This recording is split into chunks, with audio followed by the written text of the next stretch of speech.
আসসালামু আলাইকুম ভিউয়ার্স, আজ শুক্রবার 12 জুলাই। আজ সকালে প্রচুর বৃষ্টি হয়েছিল এবং সেই বৃষ্টির পানিতে ঢাকা শহরের বেশ কিছু অঞ্চল রাস্তাঘাট জলে তলিয়ে গেছে। সেজন্য জনগণ চরম ভোগান্তির শিকার হচ্ছে।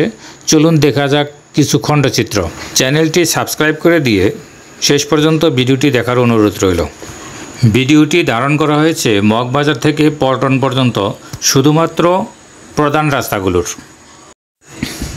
কোনো কোনো জায়গায় হাঁটু থেকে কোমর পর্যন্ত পানি জমে গেছে। এতে করে ভারী যানবাহনগুলো চলতে পারলেও ছোট বাহনগুলো একেবারেই চলতে পারতেছে না। ভিউয়ার্স, দেখতে পাচ্ছি একটি জরুরি পরিবহন অ্যাম্বুলেন্স এখানে পানির মধ্যে আটকে আছে।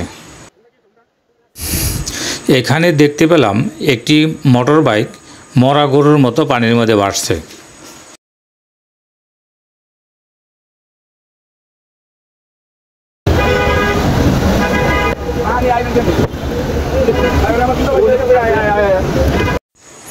এখানে দেখতে পাচ্ছি একটি ভাই অন্য একটি ভাইকে কাঁধে করে পার করে দিচ্ছে।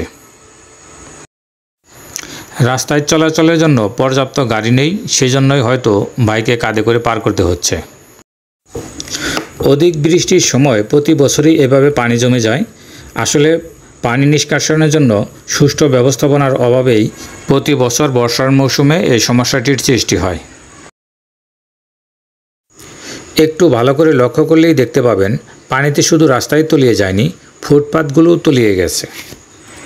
এই পরিস্থিতিতে সাধারণ জনগণের পাশাপাশি রিকশাওয়ালা থেকে শুরু করে ফুটপাত কেন্দ্রিক যাদের আয়ের পথ সেগুলো বন্ধ হয়ে গেছে।